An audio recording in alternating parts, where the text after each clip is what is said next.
ยองล้านนามีมาแต่ไทยลูกหลานอย่าได้ลืมลาถ้าเฮาบ่หักลืมลืมจาแล้วไผในจ้าจักมาสืบถอย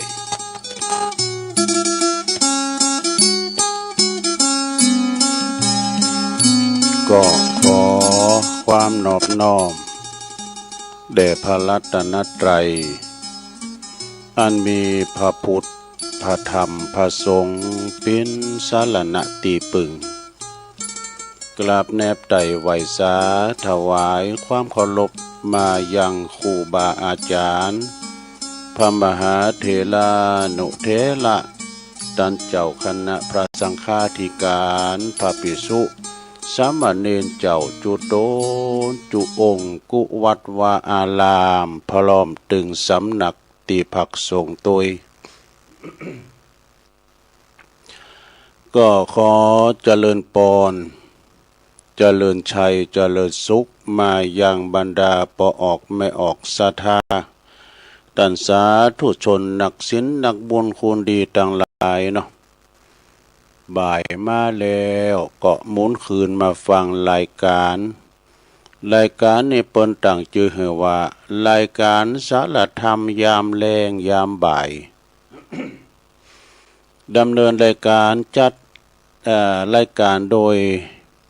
ตนตัวแห่งอาตมาภาพเก่ากระผมตุลุงนันชัยวัฒนาคเสโนจัดรายการอยู่ที่บุญห้องส่งของวัดพระธาตุดอยน้อย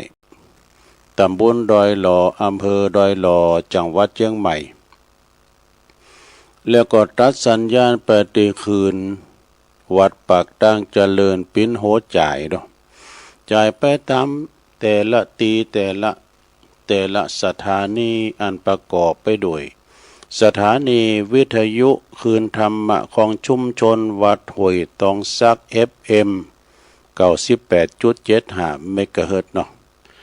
ตัดสัญญาณส่งกระแสไปปุ้น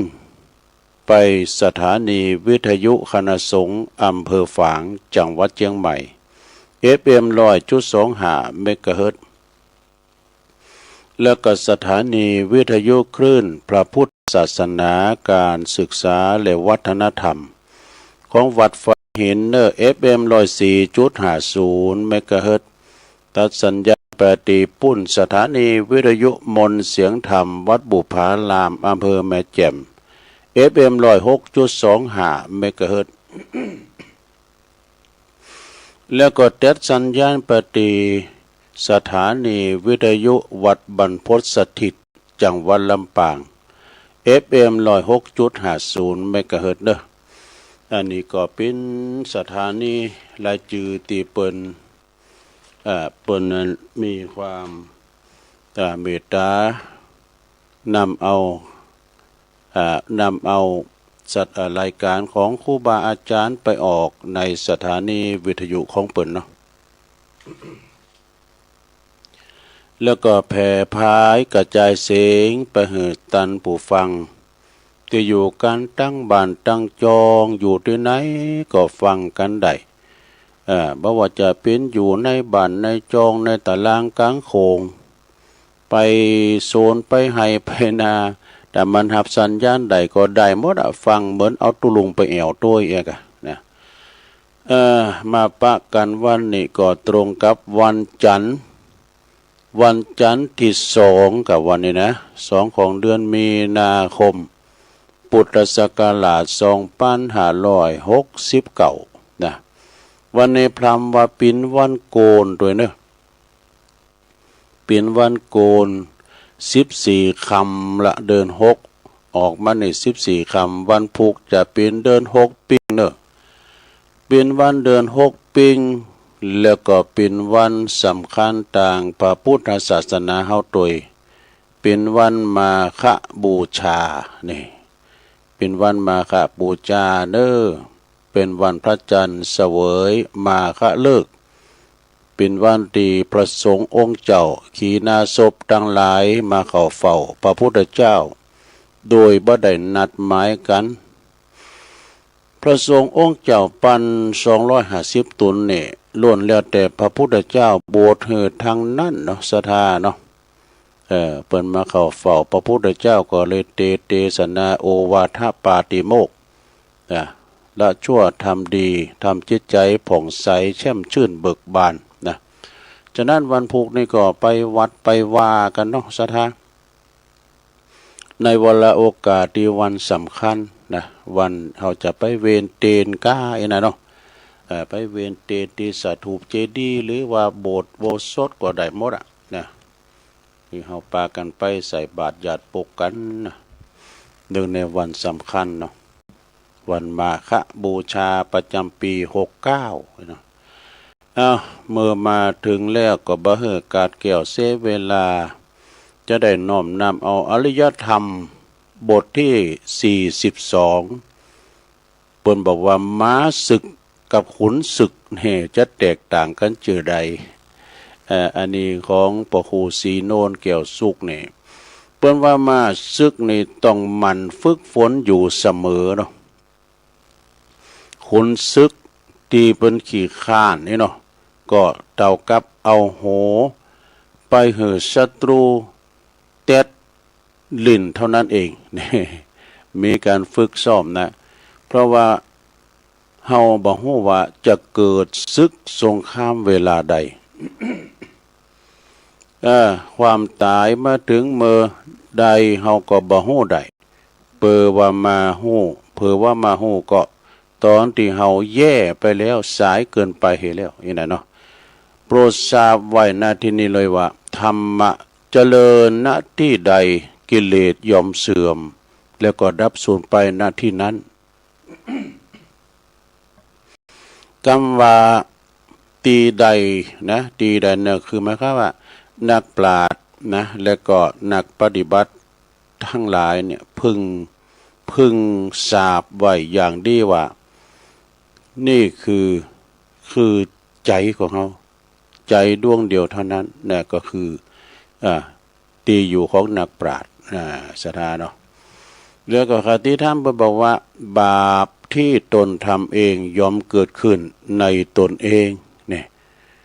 แล้วก็ตนเองเป็นผู้สร้างไว้ย่อมทำลายคนโง่เขลาคนโง่เขลาให้ย่อยยับเหมือนเพชรนะย่อมทำลายแก้วมณีฉันนั้นเนี่ยการทำดีก็ตามทำชั่วก็ตามเนาะศรัทธาญาติโยมทั้งหลายเปิ้นถึงว่ามันถึงอยู่ที่ใจเฮานั่นน่ะไผทำชั่วทำบ่ดีไผทำดีเฮาจะไปเตือนไปก็ไม่ได้นะมันเป็นแต่ละบุคคลอย่างเฮากินข้าวนะ5คุณกินได้3คุณ2คุณมันได้อิ่มไอ้น่ะเนาะกินแทนกันบ่ได้หรอกเนาะแถมบทหนึ่งนี่เปิ้นว่าเชื่อได้อันนี้เปิ้นบอกว่าเนาะบทที่ข้ามมาที่68เพื่อนแท้ตลอดชีวิตเนี่ยเปิ้นแท้เฮาไผกัลยาณมิตรเปิ้นแท้เฮาบ่ใจว่าเปิ้นหักเปิ้นซี่บ่ใจว่าเปิ้นที่ว่าใจเต้นกันได้ก็บ่ใจแต่ว่าเป็นปอก็บ่ใจเป็นแม่ก็บ่ใจมันเป็นไผที่ไหนตุเพื่อนแท้ตลอดชีวิตคืมสังเปิ้นว่าหนังสือว่านั่น หนังสือคือเพื่อนแท้ว่ะเปิ้นว่าจะเพื่อนแท้ตลอดชีวิตคือหนังสือบ่เกิดนะคือบ่เกิดความของความโหนะหนังสือนี่คือขุมทรัพย์อย่างปัญญาดอกนะหนังสือเนี่ยนะหนังสือแห่งขุมทรัพย์ทางปัญญาหนังสือนี่ก็คือโอกาสคือโอรสทิพย์นะโอรสทิพย์นะแก่โลกโง่ให้ฉลาดเป็นต้นได้กันเนาะเนี่ยกันเฮาฮู้เนี่ยโอ้เฮาอ่านออกคนก่อนนี่เป็นไปทำอย่างนะจินนี่ปอยแม่ค่ำก่อนนะเปิ้นฮู้หนังสือขึ้นโบกเลขจัดเด็ดปีนี้ดูแล้วเฮาเห็นหนังสือแต่เฮายังเก่งเลยผู้เราเก่านี่สู่คูณก็ไม่ได้ตองแล้วขึ้นคิดเลขจัดเด็ดน่ะก็แปลกมากนะภูมิปัญญาจ้ะถ้าประเดี๋ยวนี้พอนาเน้นนะบุตรไปอยู่ม.2 ม.3น่ะเขียนตัวหนังสืออย่างน้ำไข่หม้อ เขาก็ว่าเขาคิดเหมือนกันหมดก็เขาไอ้อันก็สู้เขาก็วัยรุ่นแท้ๆนี่แฮมกำหนังสือหนังสือคือเพื่อนของเราตลอดกาลนี่นะกันเนาะกันถ้าไปที่ไหนขี่รถก็ตามขับรถก็ตามกันพูดหนังสือห้ามเร็วห้ามแซงก้ามใหญ่มันพูดสัญลักษณ์ก็ไม่ได้มันต้องหูหนังสือปอสมควรเนอะเปิดของเฮาตลอดเวลาเนี่ยหนังสือนะบ่ว่าจะยามสุขหรือว่ายามตุกโศกเศร้าเสียใจยามเหงาหงอยวิเวกวังเวงเงียบสังงัดสุดขั้วหัวใจก็ตามเถอะนะถ้ามีหนังสือเนี่ยเราจะติดตามได้ทุกคนทุกแห่งถ้ามีหนังสือนะเราอ่านหนังสือพิมพ์ก็อ่านสังกัดเนี่ยบ่ว่าจะในบ้านบ่ว่าจะลำเขาป่าเขาลำนาวไผ่กลางตุงกลางหน้าในโซนหรือว่าในเกาะหรือว่าในท้องทะเลในถ้ำในที่สุดนะห้องรับแขกนี่ห้องนอนเนี่ยจุนก็ทางว่าในรถก็บุญเฮอบินก็อย่างอีเป็นต้นถ้ามีหนังสือเขาก็อ่านไปแก่งอมแก่เงาไปฉะนั้นเพราะว่าลูกก็ดีเฮาจะเป็นอันยังตีไหนอยู่ตีไหนทำอันยังลูกอย่านี่เป็นสอนลูกเลยเป็นสอนลูกเนี่ยฉะนั้นเพราะว่าลูกเฮาจะเป็นอย่างได้จะอยู่ที่ไหนทำอันยังลูกอย่าทิ้งหนังสือเนอะนี่เพิ่นว่าน่ะไปทิ้งหนังสือละควางหนังสือน่ะจะไปละควางหนังสือเนอะเด็ดขาดให้ดูการที่ทิ้งหนังสือก็เหมือนกับการที่ทิ้งเพื่อนที่ดีที่สุดนะถ้าทิ้งหนังสือนะลูกจงพยายามขยันขมีขมันขยันขันแข็งอ่านหนังสือหูนักจงอ่านทุกหน้าบรรทัดทุกบรรทัดทุกเลิงทุกลิ่มที่มีอยู่ในที่มีอยู่หรือว่าไปหันเช่นในห้องสมุดก็ห้องเฮนก็ในวัดในบ้านหรือว่าที่ร้านขายหนังสือจงอย่าหือความจงอ่านหือครบทุกเล่มเนี่ยหนังสือเป็นเหมือนครูเป็นเหมือนเพื่อนเป็นเหมือนเข็มทิศแผนที่เป็นเหมือนนาฬิกาดูที่เคยเป็นว่าที่เคยจี้แนวทางเดินของชีวิตคือเฮาเดินไปถูกแล้วก็ตรงทางการอ่านหนังสือนี่ก็ยิ่งอ่านมากเท่าไหร่นะก็เหมือนกับเฮามีเปินมีครูมีคิมติดมีแผนที่มีนาฬิกาหรือว่าสำหรับเป็นผู้ที่ควบคุม กำกับสำหรับการเดินทางของชีวิตการดำเนินของชีวิตของเฮาหืนนักขึ้นเท่านั้นเองแน่อันนี้นะอันนี้เปิดมือทิ้งหนังสือเด้ออันนี้หนังสือก็จบลงไปแต่กันเนาะไปทิ้งหนังสือก็ตกลงก็ถึงวันในกันมีหนังสือก็แย่เลยกะซื้อๆก่อนมาบวชใหม่ฝึกเขียนหนังสือนะเสียดายเนาะเห็นนั้นกำก่อนเพิ่นเห็นอิติปิโสน่ะโอ้โหตัวหนังสือนี่จัดงามละเดี๋ยวนี้พัฒนาพอเลยเห็นหนังสือไว้จะไปขี้คร้านเพิ่นว่าป้ายบอกอันนั้นอันนี้ก็นะเปิ้นก็จะบอกตั้งเลี้ยวตั้งสังเดี๋ยวไปโรงยาไปโรงยาเนี่ยนางพยาบาลตีหนึ่งเนาะเปิ้นยองอย่างตะลุงไอ้กะพี่น้องเปิ้นมาโกดแล้วก็เปิ้นว่าไม่ลงไปตามสินแดงนี่เนยเปิ้นมันมีสอนมันสินมันมีสอนอักษรบอกไปตามสินแดงเนาะเปิ้นเร็วก็เร็วเพิ่นไปก็พอดีแม่เสียว แม่เสียวน้ำหนาแม่เสียวโต้ยไปเพิ่นเอามาสินแดงไงเนาะขึ้นรถลี ปุดอะปุดปุดนาทรายมันก็ไปถามสินแดงนี่ปุดตัวไปว่าตัวเสียวไม่เสียวนุ่งสินแดงนะปุดอะปุดบังลีมันอันนี้นอกเรื่องหน่อยนะต่อไปเอาอันนี้กำกันเลยของไอ้เบิ้มจรัญเนี่ยกำเนาะเพราะว่าถ้าเฮาบ่คุ้มมันจะคุ้มเฮานี่มันจะกลับมาคุ้มเฮานะมันสังเนี่ยบททุมาเยอะให้เฮาคุ้มมันนะมันจะมาคุ้มเฮานะจะโรคเก้าเบาหวานความดันไขมันแกตุ้มใจมันเป็นทั้งอย่างหนึ่งอันยังก็ตามที่เฮาปล่อยปะละเลยหลงบ่ฮัดฝึกควบคุมมันไว้พองน่ะสุดท้ายสิ่งอันนั้นแหละที่มันจะกลับมาควบคุมเป็นนายชีวิตของเฮานี่เป็นว่าเงินนี่สตังค์นี่นะสตังค์สตังค์เงินที่เฮาควบคุมเงินที่เฮาควบคุมบ่ได้สุดท้ายมันจะกลายเป็นหนี้เนี่ย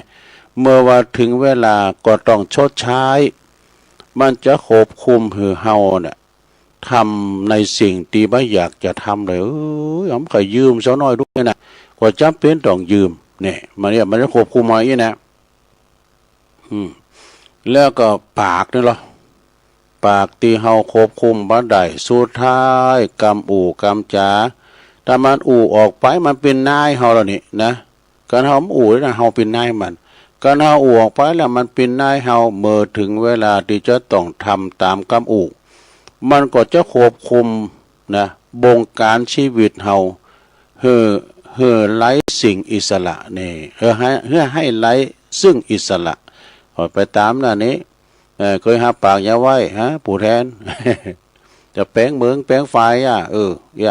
ามือหาเสียงจำเป็นนี่เนาะต่อไปเสียงหัวเราะนี่เสียงไข่โหนะไข่โหก็คือหัวเราะเสียงไข่โหก็คือหัวเราะที่เฮาควบคุมมันบ่ได้สุดท้ายมันจะกลายเป็นการกระทำสีหน้าท่าทางพฤติกรรมการแสดงออกที่จะจักนำเฮาน่ะต้องเป็นทุกข์นี่เป็นอย่างนี้ดูเปิ้นว่าเรื่องกิเลสเรื่องใจเรื่องกิเลสเรื่องใจ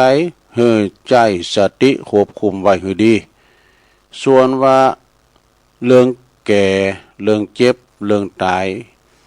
อันที่ไผที่มันถึงห้ามบ่ได้ก็ฮู้จักว่าปล่อยวางไปตามธรรมชาติของมันเนี่ยปล่อยวางไปตามธรรมชาตินั้นนะสะดามันต่อไปเกิดมาเนาะนี่นะแล้วแถมบทหนึ่งเป็นว่าเชื่อใดแถมบทหนึ่งแปลว่าจงกล้าปล่อยเพื่อเปลี่ยนเนี่ยปล่อยกันเขาปล่อยนี่มันถึงเปลี่ยนด้วยความจริงที่เจ็บปวดที่สุดนะก็คือการที่เฮาฮู้ว่าควรเปลี่ยนแล้วก็ควรเปลี่ยนอย่างสักอย่างนี่เฮาจะต้องกับยอมทนว่าควรจะเปลี่ยนได้แล้วแต่เฮาต้องยอมทนเปลี่ยนอยู่กับสิ่งนั้นนะบัดใจเพราะว่ามันอยากเกินจะเปลี่ยนแต่ว่าพอใจของเฮามันยอมจำนนที่จริงเฮาใครเปลี่ยนซะน้อยแต่ใจเฮามันยอมจำนนนี่นะก็เลยอดทนเอาไอ้น่ะเฮามักจะหลอกตัวเองว่าเราต้อง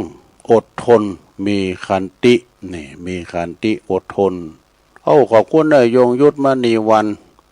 ปุณะเปิ้นอยู่วันลำปางทักเข้ามาฟังอยู่เด้อแล้วก็อดทนนะเฮามักจะหลอกตัวเองว่าเฮาต้องอดทนแต่ในทางธรรมขันติคือความอดทนเปิดชีวิตดีขึ้นดูส่วนการทนอยู่กับสิ่งแย่ๆทั้งหลายหู้ว่ามันบัจใจเนี่ยอันนี้คือความยึดติดบัจใจขันติแน่เป็นใจขันติเนอะเฮาอดทนอยู่กับสิ่งที่แย่ๆคนแย่ๆบัจใจว่าพอเฮาเนี่ยบ่มีติไปอีดอกแต่เพราะใจเฮาเนี่ยโกมจังโกการเริ่มต้นใหม่เ เฮาเสียดายเนาะเสียดายวันเวลาที่เฮาเสียดายต้นทุนที่เสียไปแต่ว่าเฮายอมรับเฮายอมกำเห็นที่มันเป็นไฟไอ้หรอที่มันเป็นไฟห่อนมันแผดเผามือเฮาเพียงเพราะกลัวว่าเฮาจะกลายเป็นคนมือเปล่าเนี่ยมันจะมือเปล่าด้วยนะกำเห็นไฟมัน โดยลืมไปว่ามือตีเฮาวางเปล่านั่นเองมือเดียวเฮาวางเปล่าเท่านั้นคือมือที่พร้อมที่จะมือที่พร้อมที่สุดสำหรับการรับสิ่งใหม่ๆที่คู่ควรนี่จบประเด็นกรรมเนี่ยซะแล้วพี่ขอคิดนะซะแล้วเด้อ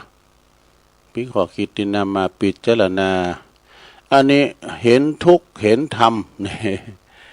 ห้ำหันตุกก็ถึงหันธรรมเนาะเจ็บป่วยเมื่อยไข้เนี่ยจะกึดถึงวัดถึงว่ากึดถึงตู่ถึงเจ้าไปขอเต้นจังหวัดมาปัดตามให้พร้อมเดียวนะตามเต้นรถขอสืบชะตาปูจ้าโจกลาให้พร้อมดีก้าเฮานี่อยู่มนกินหวานนี่นะไปอันปูจ้าตุไปนิมนต์ตุมาสืบชะตากัมดีก้ามันจะกึดถึงธรรมแล้วดอกคือถึงไปไหนไม่เห็นทุกข์ไม่เห็นธรรมนะโอ้ถ้าว่าอายุ50-60เนี่ยเปิ่นว่าคุณถ่อมก่อนเพราะว่า50-60ไปแล้วนี่ให้สู้เขาแปลงหุ่นต่างเลยดอกก็คือมาเขาวัดเขาว่าทำบุญซุนต้านเนี่ยกับแปลงมาคาหุ่นต่างเปิดต่างหน้าคุณถ่อมเก่าเพราะว่านะเสาะหาปลาไทยยังเข้าหอปิ้นสะเบงกังไว้กินในภายพบหน้าให้ดอกมีหันลายในว่าได้ทุลุงอ่านก่อนนะเดี๋ยวนี้แม่ก็มีโมดำยังก็มีโมดอยู่สวรรค์จันเนาะปุบานะตึงนึกอันใดก็ได้โมดว่าเดี๋ยวนี้ที่มาบอกสูเนี่ยเขาได้นีดว่ะ เคยได้นีดแต่เป็นนีดตองว่ะดูก็ย้ำนึกเอานะก็บุญสวรรค์เนี่ยเป็นวันนึกได้ก็มันเป็นของตีบโลกเดี๋ยวนี้สู้ขอต้านนีดมาอีแม่กำเดียวอ่ะนีดตองเลยอันนี้มาแก่ไขล้ำท่านเราเนาะไม่เห็นทุกข์ไม่เห็นธรรมหมายความว่าเจอใดเบิ่มจันลันเปิ้นบอกว่าต้องที่มันหิวโหยนะเอาน้ำลูบท้องไปก่อนพระใจอันนั้นมันเนื้อเพลงท้องที่หิวโหยกระเป๋าที่ว่างเปล่านะแล้วก็ใจดิแตกสลายปัจจัยว่าคำสาปไม่ใช่คำสาปนู้แต่มันคือกรรมสอนตีบ่มีไผที่บ่มีในตำราเล่มใดในโลกนี่อันนี้นะมันเป็นอย่างอี้มันเป็นอย่างอี้ในคืนที่มืดมิดนะคืนที่มันมืดมิดจะมีแสงสว่างจากดวงดาวชัดเจนเนี่ยแต่กันเนาะถ้าว่าเดินแจงนี่ห้ามหันเนาะมันใครหันดาวเพราะว่ารัศมีมันเหมือนกันหรอกถ้าเดินมือนะเดินดับกายนะหันดาวแจกหันดาวงอนไถหันดาววีไก่นอนไก่น้อยหันดาวดาวเจ้าเข่นะมันมีหรอก ดาวเต่าก็มีดาวมันไม่เป็นหูหรอกดาวนะแต่ถ้าว่าเดินแจงเดินปิ้งอย่างผู้ก็นะรัศมีมันจะข่มกันเนาะเบ่งรัศมีเดินมันแจงดาวแสงดาวเนี่ยก็จะไม่ใครหันเนาะเพราะว่าพุกเนี่ยกบจะกินดื้อเนี่ยพอในเฟซในอะไรจะแต้มหมดเนาะกบจะกินดื้อนี่นะในคืนที่มืดมิดแสงดาวจะชัดเจนที่สุดในเวลาแล้วก็เป็นความครับในเวลาที่เราลุ่มเหลวความกระจ่างเวลาเราลุ่มเหลวเราตาวไว้นะเนาะมีไผพองจ้าที่จะมากำแขนเขาลุกแล้วก็ปัดกวนลุกไหมโอ้ลุกไหมน่ะจะมีแต่คนคอยซ้ำเติมเนี่ยเพราะว่าคนล้มอย่าข้ามไม้ล้มข้ามได้แต่คนล้มอย่าข้ามความจริงจะกระจ่างแจ้งที่สุดความทุกข์เนี่ยบ่ได้มาเปิดทำลายชีวิตเฮาแต่มาเพื่อเขย่ามันจะเขย่าให้โลนะเพื่อเขย่าเฮาตื่นจากภาพลวงตาไผคือมิตรแท้ไผคือมิตรเทียมไผคือเปิ้นแต่เนี่ยเวลาเฮาตกตุกได้ยากมาเนาะจะหันน้ำใจคุณในตอนนี้แล้วแต่กันเนาะเวลาเฮา ตกตุกได้ยากก็จะหันนำจิตนำใจเปินของเฮาสิ่งได้เป็นของจริงและอันยังก็คืออันยังคือเปิกนอกทุกจะเป็นผู้สอนเฮานี่อย่าไผมันเคยมันฮู้นะไฟเนาะไฟหล่อไฟลอมท้องบริสุทธิ์ทุกหลอมใจให้ประเสริฐเมื่อก้าวข้ามความมืดมนเมื่อความเฮาก้าวข้ามความมืดมนไปแล้วนะได้สำเร็จแล้วนะเมื่อนั้นแหละเฮาคือผู้สอบผ่านแน่สอบผ่านในโรงเรียนชีวิตโดจบซะแล้วนี่เขาถามกันนะ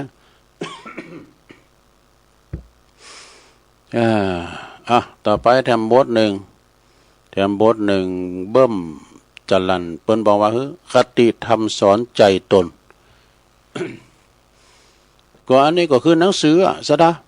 ก็ตุลุงจะแหมมได้นะอันนี้ก็คือหนังสือก็คือหนังสือคือเข็มทิศก็คือครูใหญ่ของเฮา ที่อ่านเจ้านะกะหนังสือคือ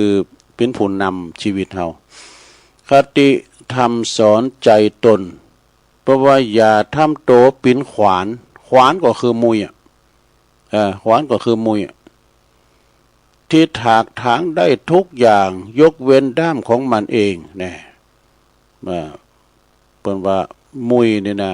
มันฟันได้หมดว่ามุยว่าผ้าก็ตามเลยนี่ผ้าพระอ่างผ้าตู่ผ้างกสตกวิญญาณก็ตามเลยมันฟันได้หมดแต่มันฟันดาบมันไม่ได้ ยกเว้นด้ามของมันเองเนี่ยอย่าทำโตปินผัดลุมเนี่ยผัดลุมก็เหมือนกันนะสังเกตพระหลวงผัดลุมเนี่ยที่จะมุ่งแต่จะทำให้คนอื่นเย็นนี่นะแต่ว่าโตของมันเนี่ยกับห้อนเนี่ยกับห้อนเนี่ยก็คือหมายความว่าเฮาลองซามหอลอดเตียนตังหลังติงกอนผัดลุมนะแล้วมือไปอ้างบอกโอ้มันห้อนเฮ้ย ถ้าเมื่อเป็นลุมยืนจะเดียนะแต่ตัวของมันห่อนกันมาอันนี้ตุลุงเคยผ่านมานะพัดลมใดนะที่มันเปิดเบอร์หนึ่งก่อตามเบอร์สองก่อตามเบอร์สามก่อตามถ้ามันปัดจ่ายนะพอว่าเดี๋ยวมันดึงพดขึ้นนะก็เดี๋ยวควันออกจุ่งอยู่ใหม่เลย ตุลุงเคยมีนะมันห่อนเข่าใหม่แล้วมันถ้าได้สอดกับหุ่นอย่าทำตัวเหมือนพัดลมที่ทำให้คนอื่นเย็นสบายก่อนเนี่ยเป็นตัวใหม่นะบนใจห่อนมันเนาะ ยำห่อนเนี่ยกะก็เปิดพัดลมเปิ้นหมุนไปหมุนมาเนี่ยตัวเจ้าต้นนั้นเนี่ยจะฮือเนี่ยมันก็อากาศด่างเนี่ยว่าเราเฮานี่ห่อน ห่อนแต่เดี๋ยวผมไขว่กันหน่อย สุมาเด้อก่อนมันตัวใหม่หรอกก็เปิ้นก็ฮ้อนเมื่อกี้กูคูนกูตุนตัวมจะฮ้อนกูเดียวดูใครไปทิ้งอย่าทำตัวเหมือนขวานและอย่าทำตัวเหมือนพัดลมนะมุ่งจะให้คนอื่นเย็นแต่ตัวเองร้อนและอย่าทำตัวเป็นกระดาษทรายรู้จักกระดาษทรายหรออย่าทำตัวเป็นกระดาษทรายที่คิดแต่จะคัดเก่าคนอื่นทั้งที่ตัวเองเนี่ยหยาบเนี่ยก็หยาบเสือดาซ้ายไม่เป็นเบอร์ดอกจงทำตัวเองเช่นน้ำนิ่งไหลลึกใจมีไหลลึกน้ำนิ่งเห็นน้ำมันนิ่มที่ใสสะท้อนความผิดพลาดนะที่ใสสะท้อนความผิดพลาดของตัวเองได้ชัดเจนเนี่ยน้ำนี่นะถ้ามันนิ่มไม่นะหันเงาเด้อถ้ามันเฟ้อเนี่ยมันนำเฟ้อเนี่ยมันนำขยะเนี่ยมันหันเงามันก็ไปตามน้ำเนาะแล้วก็อย่าเปิดว่าที่น้ำที่สะท้อนความผิดพลาดนะแต่สะท้อนความผิดของตนเองชัดเจนและชโลมใจผู้อื่นตีไก่หือสงบเย็นเป็นสุขได้จงทำตัวให้เป็นเช่นดังเทียนเนี่ยเป็นเต้นนะแล้วลงจงทำตัวเป็นอย่างเต้นเต้นอย่างตัวเต้นไข่เต้นขี้ผึ้งมั่วว่าเต้นก่อนแล้วนะ ต้องไปถามย่อยเถอะจงทำตัวให้เหมือนเทียนนะเช่นเทียนเนี่ยกันเนาะเทียนเนี่ยมันเป็นคำมือกำยองตีบัจใจเพียงแค่ยอมมอดใหม่เปิดหือแสงสว่างเนี่ยเปิ้นว่าจะหู้กูนเตนก็ตะเมอไฟฟ้าดับเนี่ยไฟฟ้าดับเนี่ยปดงุมเตาสหาเตนโลๆเนี่ยจะหู้กุนจอนก็ตอนกินน้ำแกงเนี่ยกินน้ำแกงเนี่ยโอ้ขได้จอนเนาะเนี่ยจะหู้กุนปอกุนแม่ก็ตอนปอแม่เปิ้นเสียงบุญไปแล้วเนี่ยนะเตียนบัจใจเพียงแค่ยอมมอดไม้เพื่อให้แสงสว่างแต่เป็นเต้นที่หูจักต่อไฟให้ผู้อื่นนะเตียนจะดับเอาคุณมาจี้ทำไมนะเพื่อแบ่งปันความสว่างสวัยให้กับโลกใบนี้นะเวลาเต้นนั้นจะเสียงแล้วนะเปิดมาต่อเต้นแถมก็สว่างไปแถมต่อไฟนั่นเองที่สุดแล้วการขัดเกลาที่ง่ายและก็สื่อตรงที่สุดคือการเริ่มต้นขัดเกลาจิตใจของตนเองนั่นเองแน่เอียนะสดาโอ้ขอทานเด้อหลวงฟังไปเด้อก็เดียวตอน2 ชั่วโมง 2จะว่าทำให้ฟังนะจะอ่านทำให้ฟังเนาะทำเมืองต่อไปความมืดบอดของชีวิตนี่ความมืดบอดเนี่ยมันไม่จะได้นะเป็นว่าอวิชชาก็อวิชชาความมืดเหมือนกันนะเนาะความมืดบอด ก็เดี๋ยวลองฟังก่อนเด้อไอ้เบิ่มเป็นว่าความมืดบอดของชีวิตนะผู้ที่น่าเวทนาที่สุดก็คือผู้ที่สูญเสียความเป็นตัวเองเนี่ยเพียงเพื่อว่าจะสวมหน้ากากให้คนอื่นถูกใจนะอย่าเปิ้นว่าเนาะคุณเก่านะบ่าวมก่อนนะคุณเก่าบ่าวมก่อนนี่เปิ้นจะนุ่งเสื้อกล้ามแล้วก็ถุงเสื้อตีอกนี่บ้างเอาใส่ตั้งใบลอยใส่นี่เอาใส่ตั้งใบลอยใส่หันแดงๆแล้วก็ละทิ้งความซื่อสัตย์นะก็คือหมายความว่าเพียงแต่จะสวมหน้ากากให้คนอื่นถูกใจละทิ้งความซื่อสัตย์ต่อตนเองเปิดแลกับเศษเสี้ยวแห่งการยอมรับจากผู้อื่นเนี่ยโอ้ก็มันมีเพราะรถโยนโมโลไอ้นั่นเนี่ยมันมีเพราะรถตักมากกว่าเป็นรถดำมากกว่าไม่ได้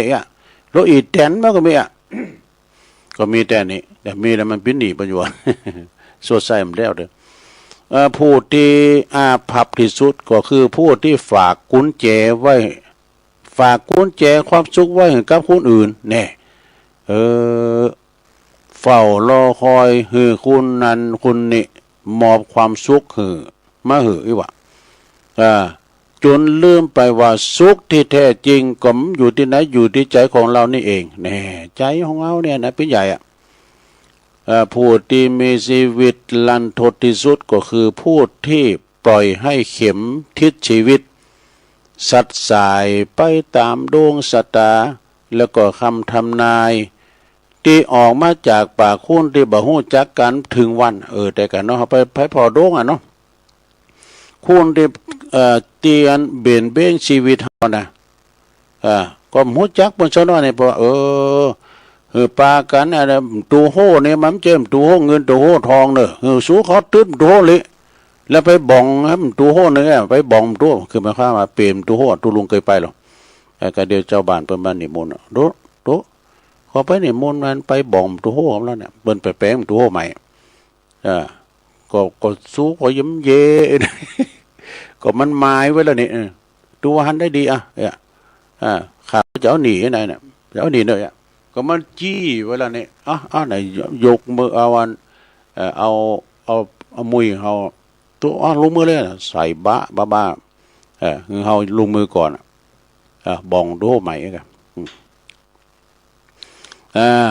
สัดสายไปตามดวงชะตาและก็คำทำนายของออกจากปากคนที่หู้จักกันถึงวันก็คือหมอดูจ้ะ จนลืมไปว่าสิ่งที่จะหลีกคิดชีวิตของเฮาได้นั้น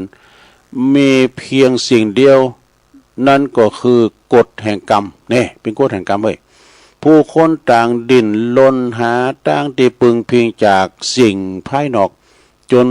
หลงลืมพุทธพจน์ที่ว่าอัตหิอัตโนนาโถนี่ตนแลเป็นที่พึ่งแห่งตนในนั้นประเสริฐที่สุดจบซะนะแน่จบลงไปเนาะสถานเนาะขอบคุณนะไอ้เบิ่มจันลันเนี่ยเดี๋ยวมีอยู่นะสดาเดี๋ยวมีอยู่ไม่อยู่เดี๋ยวฟังไปเตอเมื่อแรงให้คุณฟังพอไหลก็เดี๋ยวจะอันนี้จังทุกครั้งอนัตตานะอันนี้จังทุกครั้งอนัตตาหมายความว่าเชื่อใดนี่ไตรลักษณะหรือว่าไตรลักษณ์นี่คืออะไรคือไตรลักษณ์นี่ความจริงของสรรพสิ่งทั้งหลายที่พระพุทธเจ้าค้นพบแล้วก็ยืนยันว่าสิ่งใดเกิดขึ้นสิ่งนั้นไม่เที่ยงเป็นทุกข์และไม่ใช่ของเราแน่อันประกอบไปด้วยหนึ่งอนิจจังเนี่ยอนิจจังคือความหมั่นเตงสะดาเอ้ยเราได้ยินเป็นว่ากันบ่อยๆอนิจจังแต่นออนิจจังแต่นอเนี่ยมันหมั่นเตงแม้แต่ร่างกายของเฮานี่เตอะนะย่ำหนุ่มก็กล้าพื้นนี้ดีดพืดนี้ขึ้นเขาลุ่งหอยได้สบายนะเวลาเฒ่าแก่มาแล้วก็ลูกก็โอยนางก็โอยเนี่ยมันจะอยู่ด้วยเฮาตลอดด้วยกำลังเฒ่ามามันก็ทดถอยไปมันเตงมันเป็นอนิจจัง มันจะเป็นอย่างเฮาตลอดเวลานะบ่มีสิ่งใดอยู่กับเฮาตลอดไปทุกอย่างหรอกนะเป็นว่าแม่แต่คิวเฮาเนี่ยมันก็จะอยู่ด้วยเฮาตลอดเดี๋ยวกันเด้อตุเจ้ามาห้องทำเดี๋ยวซะแล้วฮู้ว่าเฮาจัดรายการก็เดี๋ยวกันเด้อ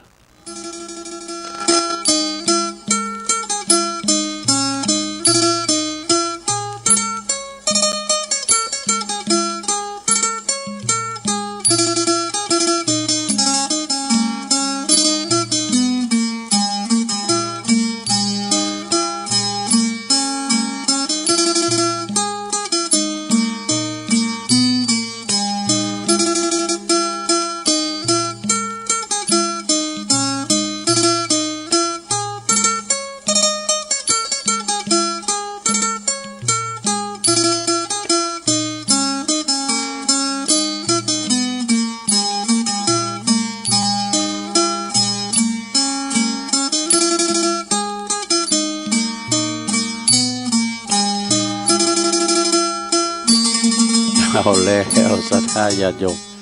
ตุเจ้าน้อยเปิดมาห้องตุลุง เปิดมาหับไปสังกะหะไปเก็บกระดูกตุลุงก็ว่าตุลุงจัดรายการอยู่เนอะเอาไปตัวแทนไปเนาะเอาเน้นใหญ่ไปก็ได้อีกก็เยอะเนาะศรัทธาอันไปมันได้แต่เปิดมาหับแล้วเขาบอกโลกหนาก็ไปในมุ่นวัดไต่วันเนื้อมาแทนก็ได้เด่นใหญ่ก็ไม่นี่เนาะถึงไหนลืมไปแล้วก็เดี๋ยวกันเนอะอันนี้จังทุกขังอนัตตาอันนี้จังเนี่ยเหมือนกับง่ายๆเนาะมือถือเขาเนี่ยมันใหม่ๆมาซื้อมาปี2 ปีมันก็ใหม่อยู่3 ปี4 ปีมันก็พังไป มันเป็นอนิจจังมันหมันเตงมันจะอยู่ด้วยเราตลอดวันนั้นตุลุงไปช่วยงานที่วัดใหม่น้องหอยนะเปิ้นเอามาเปะมาแล้วเปิ้นนั้นลืมไว้กับกาวหาได้ก็ได้ตัวน้อยเราหาเบอร์บ่ร้อยก็หู้ภายเติบเปิบใจใหญ่แล้วโธ่ก็เกิดว่าเจ้าของมันก็เสียดายก็เอาฝากไว้เปิ้นนะถ้าอันเปิ้นโทรมาก็บอกเด้อมาอยู่ที่วัดนี่เนาะเนี่ยมือถือ2 เครื่องเนาะเนี่ยอันนี้จังเนอะมันจะอยู่ด้วยเราตลอดนะเอาตุลุงว่าหายหลายเตือความรักที่หวานวันนี้วันหน้าอาจจะจบสวยนี่ความสุขจากเงินทองมาแล้วก็ไปเนี่ยเงินทองมาเที่ยวเดี๋ยวก็กลับพอเราจะตั้งไปรออยู่ด้วยหอมจะอยู่มื้นก็เดี๋ยวรถแปมมาแล้วรถพุ่มพวงมาแล้วซื้อเขือบ่ะโคมเขือบ่ะแล้วซื้อพักปังมาจอบ่ะเนี่ยจะตั้งไปรอนะไปที่เมกาแล้วก็เดี๋ยวเมกามันอยู่ที่เมกาแล้วเมกาทอนเพื่อนน้ำหมอกเนี่ยมันจะอยู่ด้วยหอตลอด อันนี้ก็คือเป็นอนิจจังนะอยู่ด้วยเราตลอดสองทุกขังตุกขังนี่ก็คือปิ้นตุกเนอะปิ้นตุกนะเพราะมันบัดเตงจึงฝืนใจเฮานะมันบัดเตงจึงฝืนใจเฮาอยากคือมันอยู่แต่มันจากไปจึง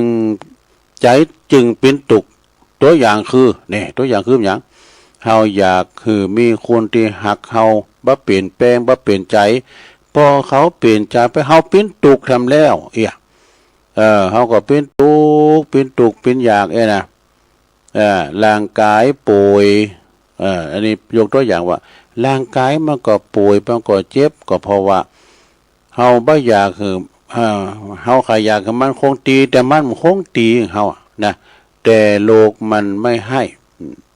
มันจะอยู่เฮาอยู่ตลอดดู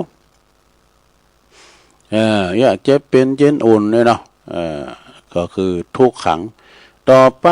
บทที่3คืออนัตตาเนี่ย3อย่างนี่นะไตรลักษณ์นะอนิจจังทุกขังอนัตตานี่แปลว่าหยังบัจจัยตัวตนของเฮาเน้อเฮาบ่มีอำนาจอันใดที่จะบังคับสิ่งต่างๆเป็นอย่างใจเฮาได้เน้อแม้แต่ใจเฮานี่เฮายังควบคุมบ่ได้ตลอดนะ ยกตัวอย่างว่าเฮานี่บ่อยากโกรธนะบ่อยากโกรธบ่อยากเกลียดแต่บางครั้งมันก็ห้ามบ่อยู่นะเนาะมันเลออดนะมันห้ามบ่อยู่น่ะเฮาบ่อยากแก่ก็มันให้แก่มาถึงวันเลยนะ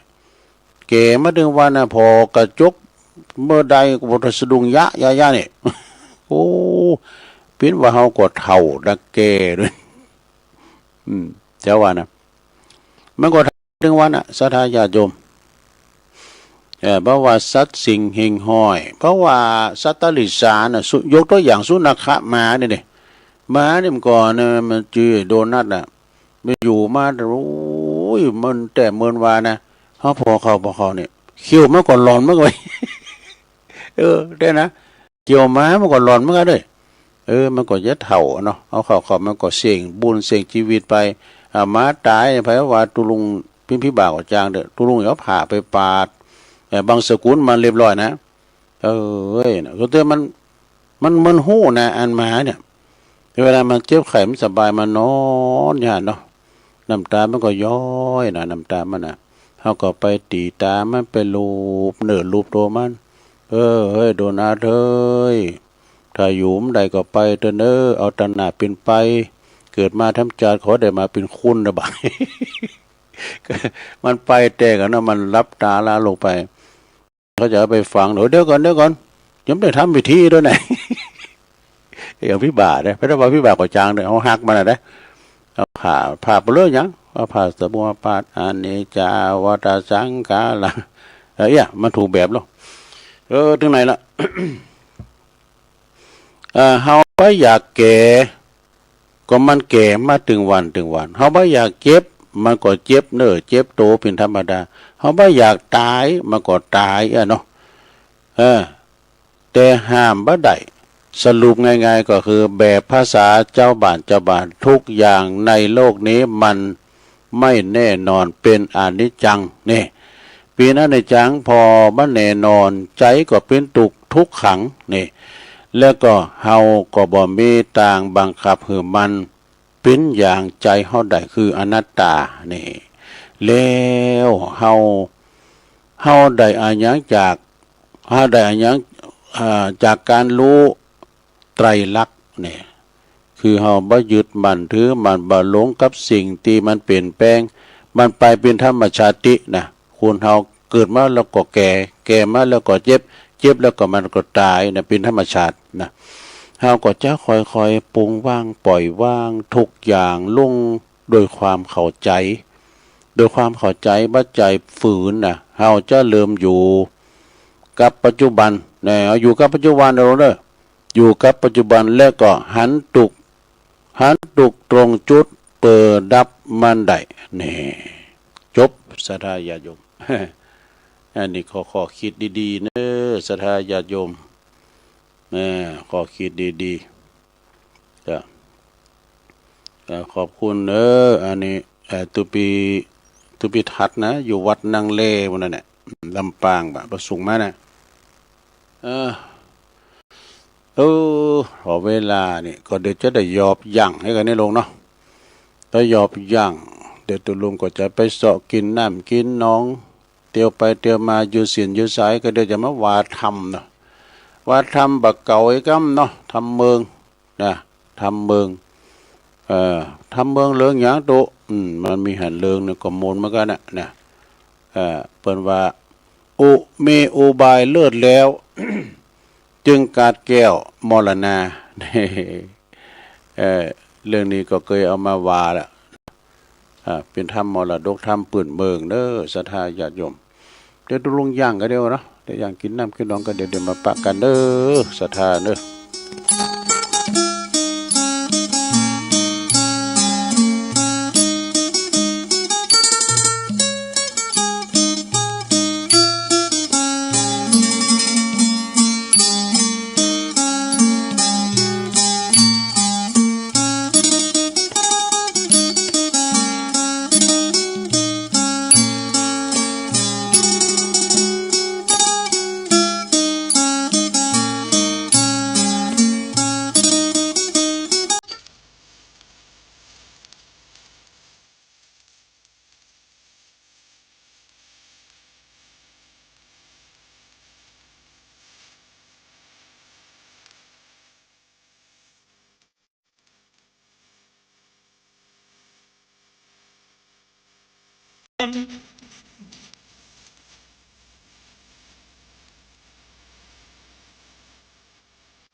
เอาแล้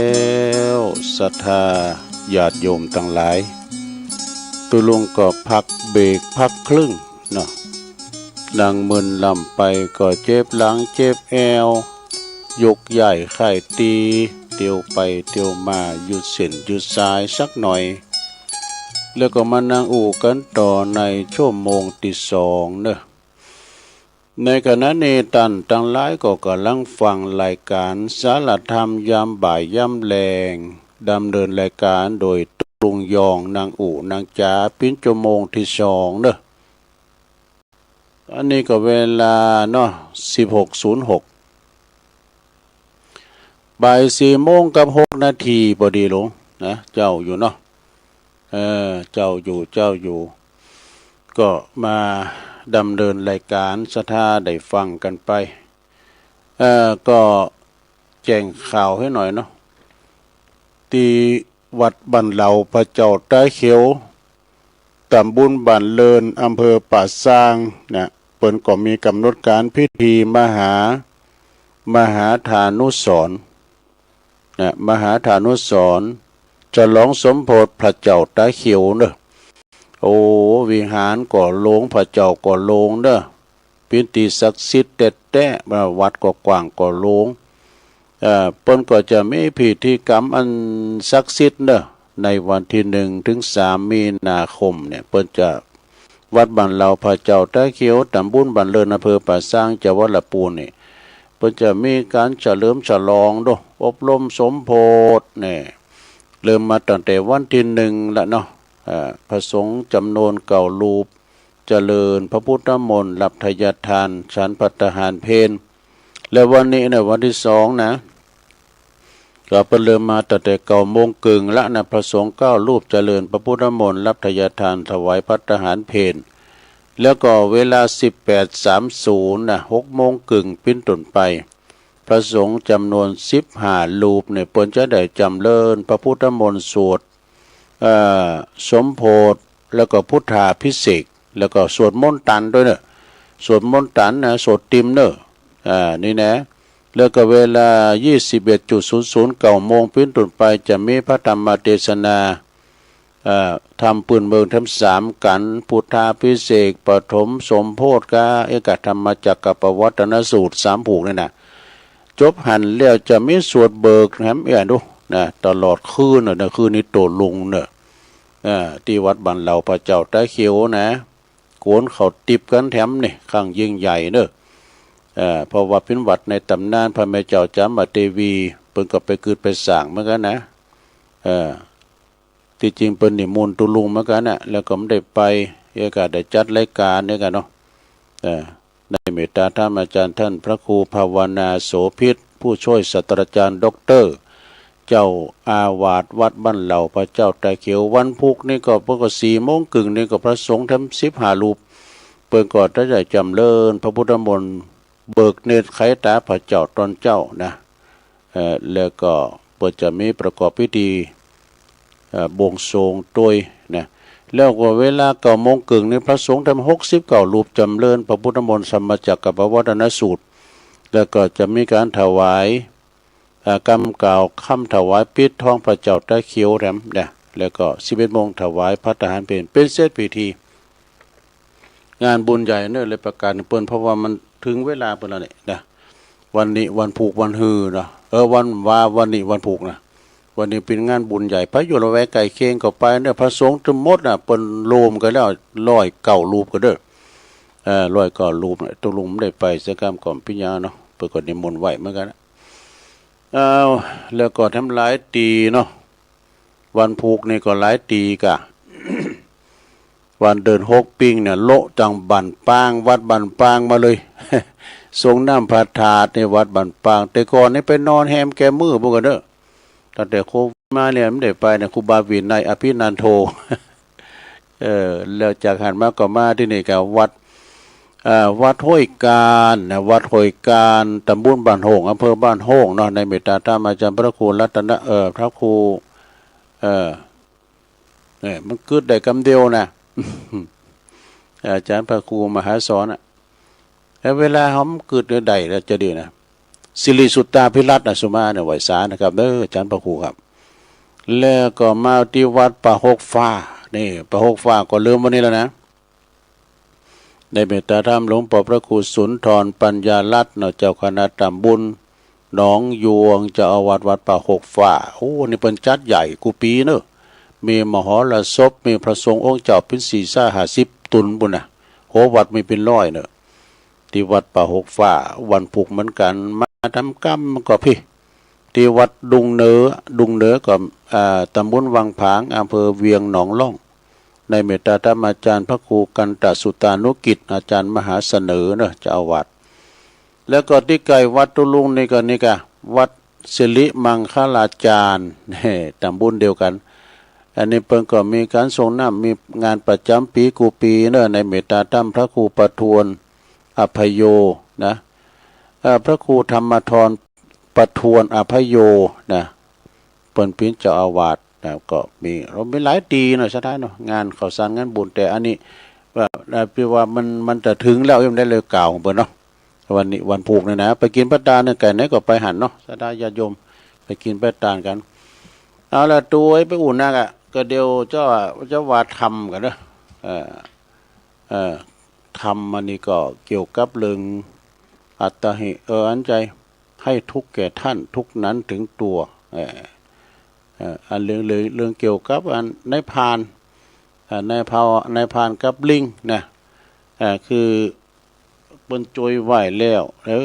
ตัวเก่าขึ้นบัดทำตามไปหักหลังเปิ้นจะได้ก็เดี๋ยวจะอธิบายสรุปบรรยายกำลุนเนาะเอาเทศทำก่อนฟังไปอุ้ย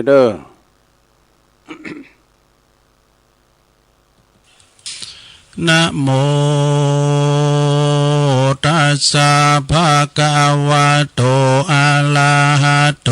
สัมมาสัมพุทธัสสะตุโคปะเลหิสังอวาโสอเมเตเนวาสัพพตาติสัทธโวดุลาสัพปุลิสัตทั้งหลายผู้คงควายกราบลากพ้นจากทุกข์ยากเครื่องขีอันเกิดมีน้อยใหญ่ในโลกไตรสงสารจึงจากสถานที่อยู่เข้ามาสู่อารามนะจิตเตียนตามทูปไตรยอดดอกไม้ปูจายังลัดด้านนา3 สิ่งอันมีคุณยิ่ง3 ประการแล้วสมาทานกดแขวดลับเอาศีล5 ศีล8สิ่งใสฟังธรรมไปติดต่อบุญป้านปอทมนาได้นำป่าไปลอดเวียงแก้วยอดเนลาปานดับภัยมานเสียงขาดบ่อไม่มาดเครื่องขี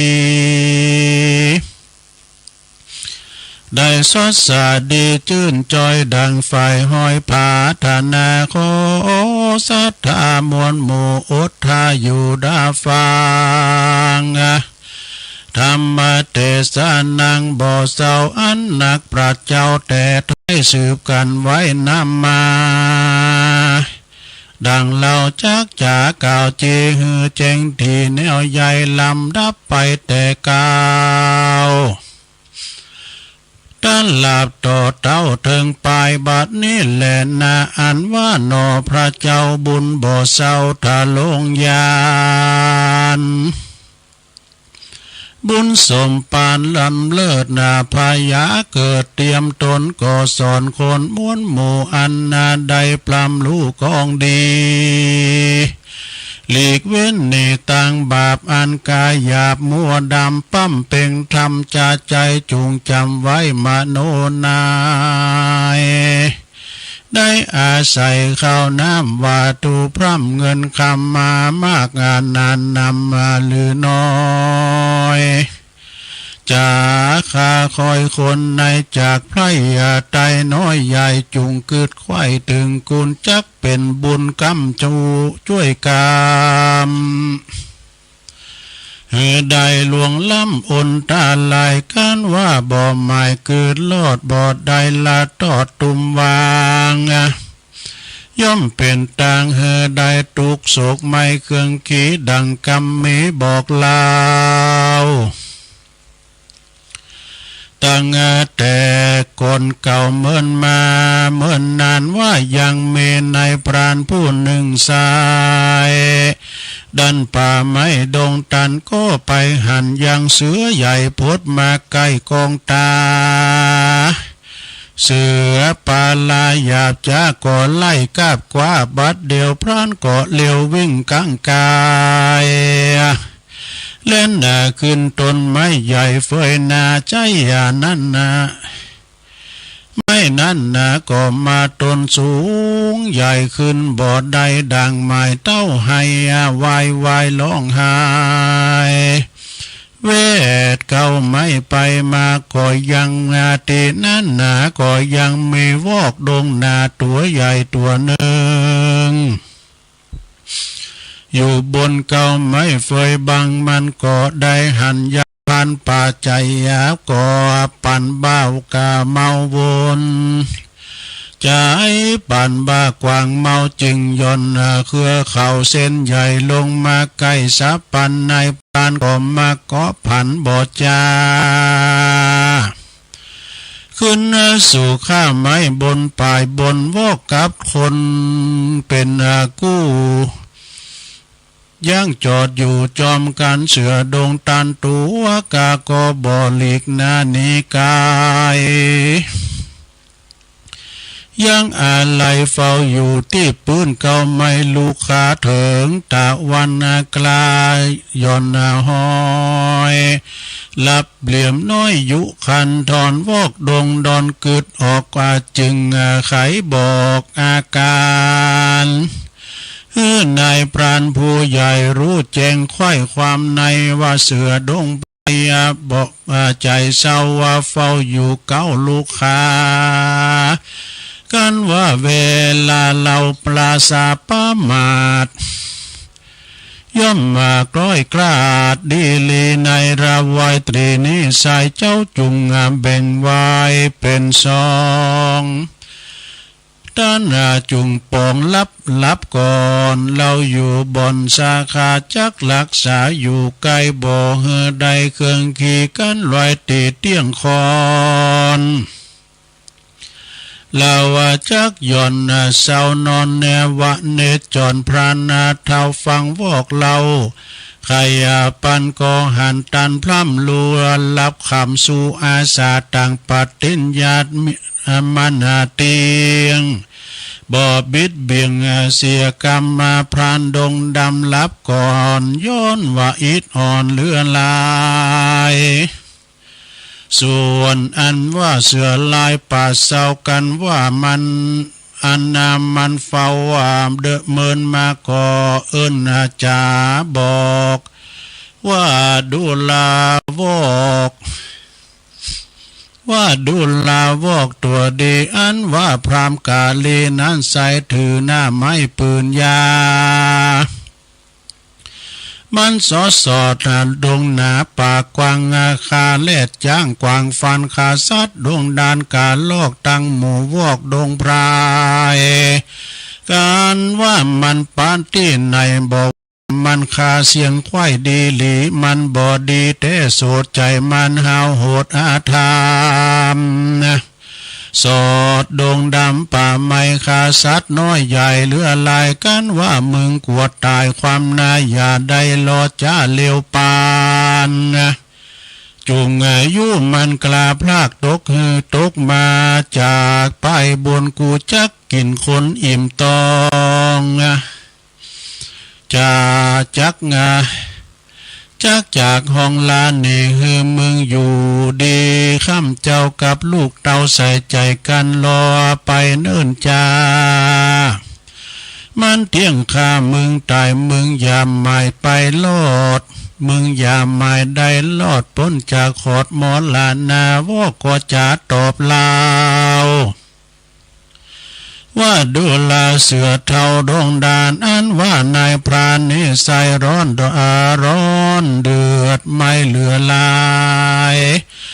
ย้อนว่ามันกลัวตายความน่าขึ้นมาอยู่เปิ้งอาคาดีลีกันมันหนี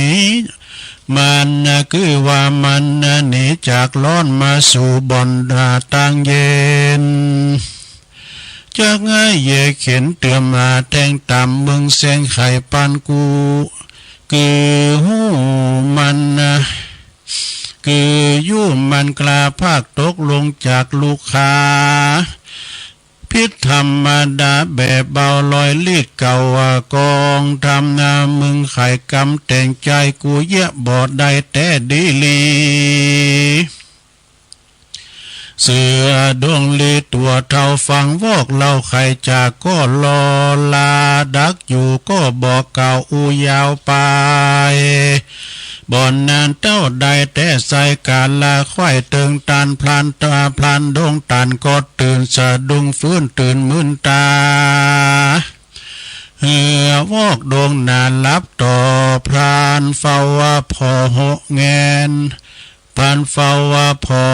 แหนกันละกันว่าวอกดงตันตัวใหญ่ลับลมควายดีงามเสือปุ่มลามร้อนตองก่อเอิญล่องกำไปว่าดูลาพรานดงไพรผู้ใหญ่มึงกันมึงไฟกันเน่งไม้ป้นจากต่างตายมูบโมไดปอกสู่เกหาหันปุตตาลูกเต่าตังเมียนตังนางนอนเน่าเมียแปงอันเกยแฝงร่วมซ่อนอยู่ในบ่อนหอในมึงอย่าวางใจอยู่กายกับมาวอกใหญ่ดงนาธรรมดาว่าวอกชื่อมันตึงออกถึงเรา อย่าใจเบาลิงลูตามมันอยู่ไข่ปันจุงอยู่มันอย่าจะตกต่อหน้าตนกูจักจูแต่ใส่กินคือกินวอกใดดังใจจักหนีไปจักหนีไก่ไว้ว่องมึงปอกห้องเลือนตนพรานทาล้นบาปเศร้าฟังเสือเทาไข่ปานก็เกิดหันกุญใหญ่หันวอกช่วยก็บอกเกิดอันกุญใหญ่อันวอกช่วยไว้เดิมอ่อนวันใจปาลาถอยไล่ก็ยู่วอกใหญ่สับปันวอกดงตันพลัดนากลาพลากหลุดจากสาขาตกลงมาต่ำไตไก่เสือใหญ่บัดเดียวเสือก่อนเลี้ยวเสือก่อเลี้ยวล้ำหม้อก่อมากาบคอวอกสับปันวอกดงตันขวาดรู้จึงแสงเก่าอุบายว่าวอกตางาลายน้อยใหญ่มีเอาชีวิตไว้ปลายหางกันแล้วว่าเสือดงขวางกาตัวกลาใครกินข้าดังใจจุงเลี้ยวไว้อย่าจ้าจุงกาบห่างข้าสับปันข้าเตียงดับขันม้วยมอดบ่อได้ลอดดีลีเสือดงลีตัวเท่าบ่อลูกเก้าอุบายก็รีบไม้ปากออกเลี้ยวว่ากาบห่างวอกตามกำวอกดงดำตัวใหญ่ก่อนลุดบัดดาก่อนลุดใดบัดเดียวเต้นรีบเร็วบ่จ้าขึ้นสู่ข้าไม่ลูกค้าแสงไข่จ๋าบอกเล่าแก่พรันเท่าจังไรว่ามันลับไปมาม้อยตินมือปล่อยวางตำบ่อเกาะกำสักกากลู่ตกจากลูกค้าเสือปาลากาบบ่เสือปาลากาบได้คาแต่งใจอุบายจึงได้ป้นต่างตายม้วยมอดได้ชีวิตรอดขึ้นมาพร้อมปาลาบาปเศร้า ฟังวอกเราไข่ปันแสงใจมันจมจื่นปิติตื่นยินดีกันละไวตรีเสียงขอดตาวันสอดเติงมา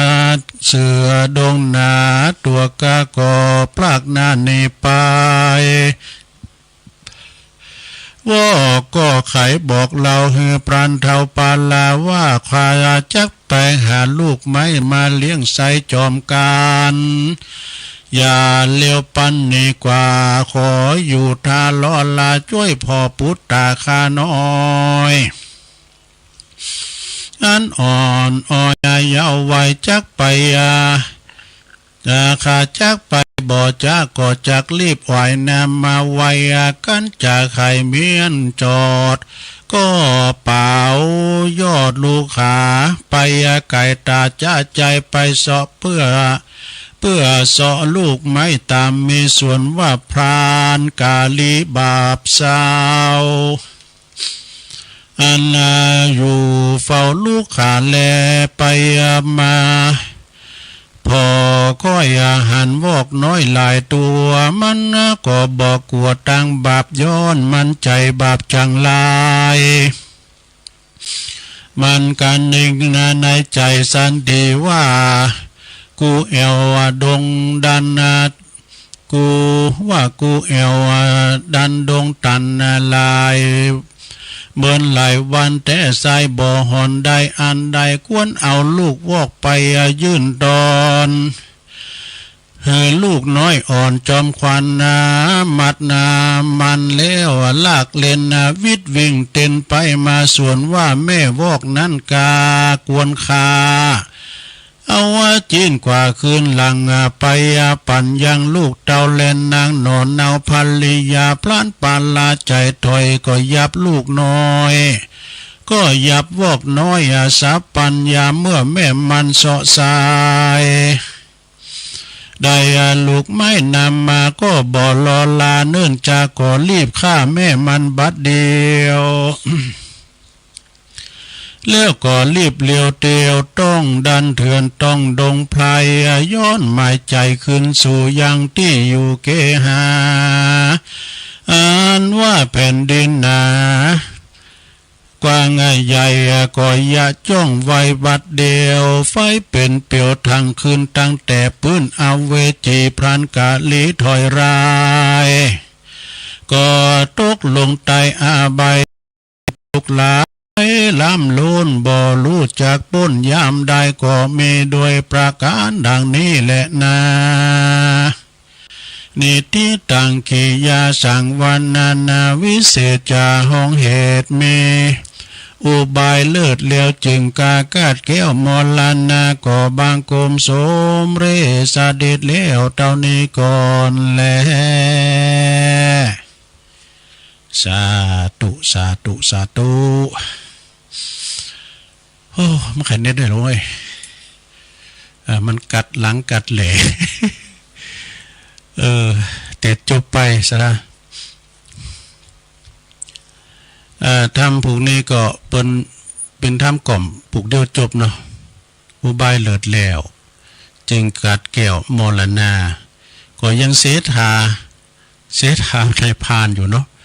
กัดแก้วกระสือนั่นกันเนาะเรื่องนี้เพิ่นก็มีว่าไอ้เนาะสรุปไว้นะสดาญาโยมทั้งหลายมันมีอยู่3สัตว์ตัวกันมีเสือมีนายพรานนี่เป็นคุณเนาะนายพรานนี่เป็นคุณแล้วก็วอกนี่เป็นนั่นสัตตลิสาน3ชีวิตนี่นะอยู่ในป่ามีอยู่หันวันนึงเนี่ยนายพรานนี่นะนายพรานนี่มันลาหาเสือลาสัตว์น้อยสัตว์ใหญ่เนาะไปขายไปเลี้ยงลูกเลี้ยงแม่มันไปป้าใส่เสือกะปุดโธ่ไอ้ลายพาดก้อนเนี่ยก็จะเองก็เสือก็ไล่กาบกว่าก็จะกินเนี่ยจะกาบมันก็แลนนี่มาถึงก็ไม่ใหญ่เฟยนามันก็แลนเวทก็ไม่ใหญ่นะเสือก็ไล่ตัวในทำนะนาทีหันก็ยังมีวอกตัวหนึ่งวอกในตัวใหญ่ก็มาหันว่าในพรานจะถูกเสือกวาบกว่าไปให้แต้ก็เลยมีจิตอินดูสงสารนะเนาะ ก็ย้อนเคอเขาเทาวันอันไปในพรานนี่ก็เกาะกำใดก็สาวขึ้นมากะโลดท้ายไปอย่างวุดวิดอ่ะนี่เสือนี่ก็ไปไหนเนอะเสือนี่ก็ถ่าอยู่ฮะนะอยู่ที่ลูกค้าตุนใหม่มันขึ้นได้ก็เสือดาวนี่ขึ้นได้นะเสือนี่ก็ลอยอย่างจุนแพ้มคืนบุญปรากฏว่าวอกกับคุณอยู่ด้วยกันแล้ววอกนั้นมีลูกน้อยด้วยนะวอกนั่นก็พันธสัญญากันว่าเอาอีกก็แล้วกันทันจะลุงไปเนอะเสือมันเฝ้าอยู่ที่เก้าไม้นะเอาอีกก็ทันมอยมาหนักอิดอ่อนมาหนักเดินป่ารับไปก่อนปะเอาอยู่ย่ามกันเปลี่ยนเวรกันนี่กะถึงเตียงขอนคืนนี่ข้าจะรับเดี๋ยวนี้ในพานรับก่อนนี่กะในพานรับไปแล้วเนาะเสือมันก็เอิ่นขึ้นมาดูก่อนนี้มันซัดสิ่งหิ่งหอยมันปากใดเนาะวอกเอ้ยจะไปประมาทมันนะอันนั้นไอ้ตัวไล่ตัวแรงก็แล้วเนอะเห็นหน่อยมันน่ะขาสู้เจ้าข้อนั้นมันเป็นสัตว์มันเป็นนันพานเนอะย่ามันนั้นไล่ขาเสือมีผีป่ามันขาได้หมดแล้วนั่นเนี่ยมันไปจับเอากวางเอาฟานจ้างป่ามันก็ฆ่าไอ้ทุกฉะนั้นจะไปรอจ้าเนอะมันยอนมันรับอะสุมาเดี๋ยวเอาตีนตังมันลงมาพักมันลงมาเนี่ยขาจะกินเนี่ยแล้วก็ข้าก็จะไปสู่ห้างขาละไอ้กะสู้ก็ได้สบายมันได้อาลีอารมณ์ได้กังวลยังไงกะ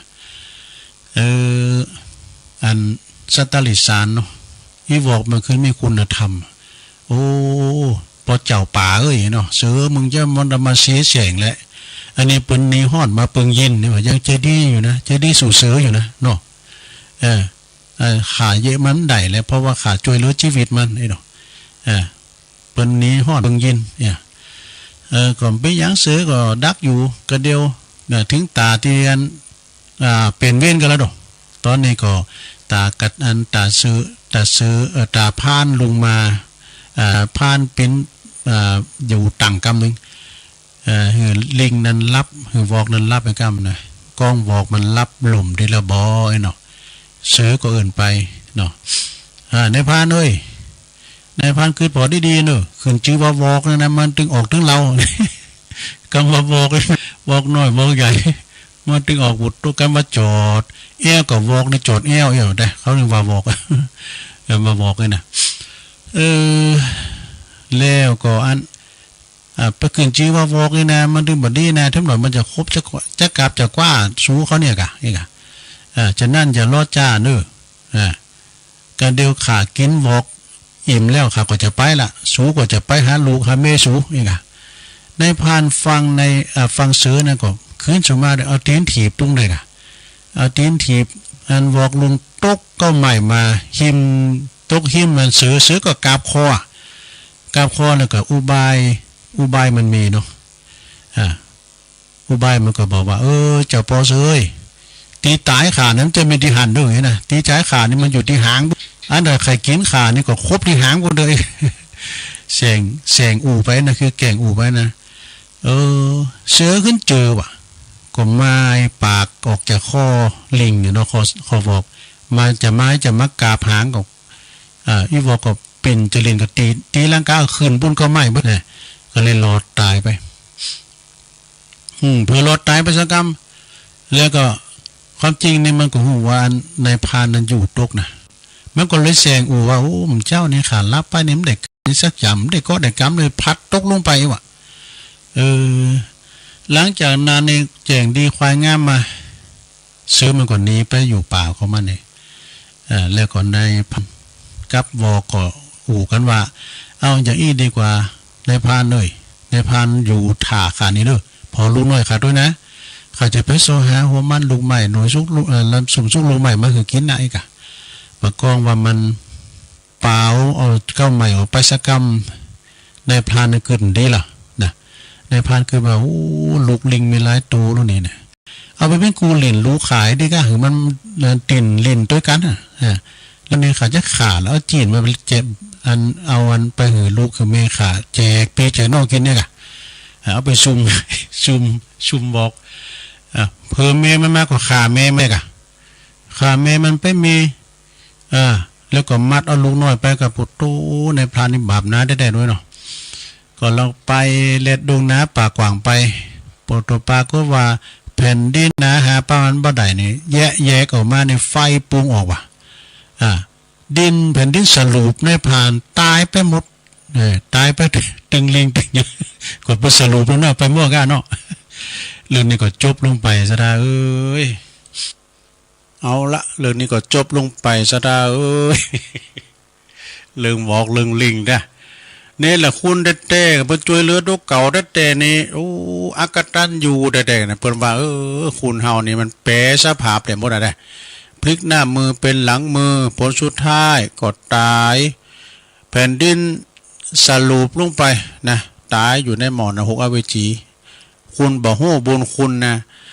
มีความกตัญญูนะแม่แต่สัตว์ตาลิสานเนี่ยมันจะฮู้บุญฮู้คุณเฮาเลี้ยงหมาหมดยังเฝ้าบ้านเฝ้าจองเนาะนะสัตว์ดิลฉานนี่นะและแม่แต่ว่าเฮาไปพักหุ้มไม้ตุ่นใดเพิ่มว่าจะไปฮักไม้ตุ่นมันมาลบหนังว่ะอันแต่ว่าเฮาฮักไม้กินมันลบหนังก็ถือว่าอากตัญญูแล้วนะอย่างแม่เต่ายังฮู้ว่าเป็นกุลเป็นบุญของคุณเนาะคืออยากจะใจไม่เต่าเหมือนกันใจไม่เต่าตะลูกก้าเนี่ยนะไม้เท้ายังดีกว่าลูกเต่าลืมคุณนะอันนี้ก็เลยอากตัญญูลิงก็จบลงไปเนาะเอาอันนี้มาว่าทำกรรมหนึ่งเกินศรัทธาญาติโยมทั้งหลายก็บ่ยาวซะต่อใดเนาะคติธรรมนำชีวิตพุทธิธรรมคนเดิมคุณตีบัพประมาทนะหาโอกาสทำคุณงามความดีจะอดจะจนก่อตามจะมังจะมีก่อตามบ่ประมาทนะอุตสาห์พยายามถือโอกาสทำคุณงามความดีพอหืดตานก็ได้ก็หืดตานไปนะพอจะหืดตานก็ตานไปศีลก็หืดตั้งหน้าตั้งตารักษานะเข้าว่าษานะรักษากายวาจามันอยู่กับตัวรักษาตอนใดนะมันอยู่กับรักษาตอนใดจะสมทานกับพระก็ได้จะวิรัตในใจในจิตใจถูกภาวนานะก็ถูกเหมือนกันภาวนาอบรมจิตใจเหือหูเข้าใจในสิ่งที่ผิดถูกชั่วดีต่างๆสิ่งที่ควรจะละปล่อยไปวางไปสิ่งที่ควรกอบกู้ก็เหือจิตใจก็อาศัยคือคุณงามความดีก็จะสะสมเอาไว้นะอันนี้คือการภาวนาชำระใจสะสมคุณงามความดีเอาไว้คนดีบ่มีบ่ประมาทอย่างนั้นมีความสุขใจถึงสมบัติพระสัตตานเขาของเงินทองจะบ้ามากมายกายกองก็มีความสุขใจคิดไปวันหนึ่งเนี่ยเราจะได้ทำคุณงามความดีมีไหวพระสวดมนต์มีการเหือตานรักษาศีลเจริญเมตตาภาวนาเฮามีความสุขความสบายเพราะโอกาสเวลาที่ผ่านมาเฮาได้สะสมคุณงามความดีบ่ได้ตำหนิติเตียนว่าตัวชั่วตัวเสียตัวเผลอตัวประมาทเนี่ยคุณที่พิจารณาอยู่อย่างนี้มีจิตใจยินดีในอัตถะในรักษาตัวโดยความไม่ประมาทถือโอกาสทำความดีอยู่ทุกนาทีชั่วโมงนี่แหละนั่นแหละประวัติคุณนั่นแหละพระพุทธเจ้าตรัสสรรเสริญเปิ้นตรัสสรรเสริญแม้จะมีชีวิตเป็นอยู่ครู่เดียวขณะเดียวก็ยังดีกว่าคนที่มีอายุอยู่เป็น100 ปีนะสระเพราะเขามีความดีในตัวของเขาความดีที่เขาสะสมอบรมเอาไว้จะเป็นที่พึ่งของใจต่อไปนะไปเกิดในสถานที่ใดก็จะมีแต่ความสุขสบายเพราะบุญคือความสุขบุญคือความเต็มใจบุญคือความเยือกเย็นนะอันนี้ก็คือที่มาในหนังสือประวัติและก็พระธรรมเทศนาของพระอาจารย์สิงห์ทองธรรมวโรวัดป่าแก้วชุมพลตำบลข้อใต้อำเภอสว่างแดนดินจังหวัดสกลนครบ่ดูขอทาอันนี้ความไม่ประมาทนะโลความประมาท ก็คือความหูคิงอยู่เสมอหูคิงว่าคณะนี้กำลังทำกำลังพูดกำลังคิดอย่างอยู่นะนี่ก็เอามาสัทธาได้ฟังกันแถมกำหนึ่งนะสัทธา12วิธีเป็นคุณคิดบวกนะคิดบวกดีๆแล้วคิดลบนะติดลบเลยบดีเด้อขอขึ้นหนึ่งเหือยิ้มเสมอเด้อสัทธายิ้มแย้มแจ่มใสเหือยิ้มเสมอจะยิ้มวันคำนะก่อนได้เมื่อกันนะบนสูงของยาส่วนปุ้งบ่ยิ้มแย้มแจ่มใสไพ่มากกว่ายิ้มใสไพ่มากกว่ายิ้มใสมันจะได้ลงทุนหนักความว่ายิ้มไหมนะหมายความว่ายินดีต้อนรับกับแป้งหนาบูด้วยนาปุตนากึกมึกนะพออย่างโง่สูงไว้เข่าไก่เนาะเฮยยิ้มเสมอ2ทบทวนสิ่งดีๆในชีวิตของเฮานะแต่ว่านี่เฮาไปยืนเฮาไปดีโอ้แต่ว่านี่ได้ไปตานเตนเดบอันนี้แหละคือกำให้ชีวิตนะโอ้แต่ว่านี่ปุถุเฮาไปลักโคหน่อย อันนี้ติดลบเนาะทบทวนสิ่งดีๆในชีวิตของเฮานะ3ลงเหินรางวัลกับตัวเองโอ้แต่ว่านี่เขาทำคุณงามความดีมาได้เขาไปตานเตนเดเปินวันคำเก่าวัดเกิดนะนะแล้วเขาก็จะไปตานเตนวันที่13แถมปุ่นหวยงูในเมืองฝาง อันนี้คิดดีนะเหินรางวัลตัวเอง4เลิกเป็นคุณขี่บนเนี่ยไปแซมนะลงเนอะลูกมาเมื่อเจ้าเนี่ยโอ้ยก็ใครปิ้นปุ้ยเล็งก่ะเนี่ยมาซ้ำอยู่ในตีรอนแบบ ก็อย่าจังโหนะคุณเฒ่านี่มีอย่างหลายมีอย่างหลายหรอคุณเฒ่าปากหวานลูกหลานหักคุณเฒ่าปากหนักลูกหลานจ้างเตยเนาะพอเขาเตอะนะเปิดปอไปเยการเยงานกันมาแล้วลูกปลุกปอตะวันบนต้องขืนแล้วนะเขายืมลูกหนึ่งเขาก็น้ำเดียวนะมาถึงเวลามันลุกข้อที่5ชื่นชมสิ่งรอบตัวโอ้ผลงานเฮาในขุมในโหเฮาฝนตกมาเอาดอกไม้ดอกนี้มาปลูกเอาโคพักโคงใหม่อ้อมน้อยหอยมาปลูกโอ้งามได้แหละชื่นชมสิ่งรอบตัวของเฮานี่พักพืชสวนโคก็ดีกินหมดนะลูกหลานก็อยู่ถอยฟังกามรอบตัวเฮาดีเนี่ยข้อที่6อยู่ใกล้ๆกับคนคิดบวกแต่ไปคิดลบเนี่ยลงนะคิดบวกว่าดีละนะอยู่ห่างข้อที่7อยู่ห่างคนคิดลบ คนคิดลบเนาะบวกลบคูณหารนะกันเนาะข้อที่8หรอข้อที่8อ่านทำคำคมข้อคิดนี่อ่านทำคำคมอย่างตุลุงอ่านหนึ่งฟังอ่ะอ่านหนึ่งฟังอย่างประเด็นนี้ก็ขอทำคำคมนะตุลุงจดไว้หรอข้อที่9คิดถึงคนที่ลำบากกว่าเรานี่ยังก็ตามตุลุงเฮาเจ็บป่วยเมื่อยไข้หมออีนะไปพอคูณที่ลำบากหรือเฮานี่ยังหนักอยู่เนอะเฮายังเตียวใดไปปิ้นอยู่หมอนัดเฮาก็ไปเฮ้น่ะแล้วเฮาพอคูณนะซับเด้อเปิ้นนอนติดต่างติดเตงเอาเปิ้นมาปิ้นติดต่างเนอะคิดถึงคนที่บ่ลำบากกว่าซับเด้อเฮามังมีหมออีเฮาได้ปิ้นหนี้ปิ้นศีลเปิ้นมีกินก็กินมีตานก็ตานบางคนเปิ้นนี่ปุถเฮินล้างแกดโลงนะแล้วเฮินโลงโกงในเจ้ามันติดธนาคารกำจังน่ะนะเขาขึ้นเป็นได้ข้อที่10ลงช่วยเหลือผู้อื่นให้เป็นสุขเด้อเขาตุกไหลเข็นใจเลยเฮาช่วยได้ก็ช่วยไปนะช่วยเขาก่อนมันติดนั่นน่ะมาถึงวันก็เอาอย่ามาหือสู้ ช่วยเขามันติดนะช่วยเจ้าช่วยได้เนาะ11หยุดความคิดลบ12ฝึกสมาธิจบศรัทธาญาติโยมฝึกสมาธิเนอะมี12ข้อนะวิธี12วิธีคิดเป็นคนคิดบวกนะจบลงไปเนาะศรัทธาญาติโยมหลายแต่เจ้านี่ก็มีเพิ่มเติมมาเนาะนิกรชายน้อยนะนิกรชายน้อยโทรมา เอาฟังกันไปอันนี้ก็ปินปัดฝุ่นเนอร์ศรัทธานำเสนอให้ท่านได้ฟังกันไปปัดใหม่ปัดฝุ่นใหม่ศรัทธาได้ฟังกันไปเอาต่อไปก็ประกาศเจ้าเรียกสิครับได้ ประกาศแถมหน่อยนึงเนาะโอ้อันนี้ก็มันถึงเวลาเพิ่นเนาะ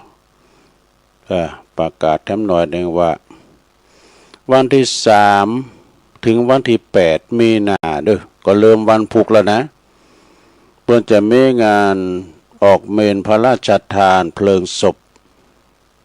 ในเมตตาธรรมอาจารย์พระครูประโชติบรวัตรเนาะอาจารย์วันชัยปูนวัดมอนมหินบ่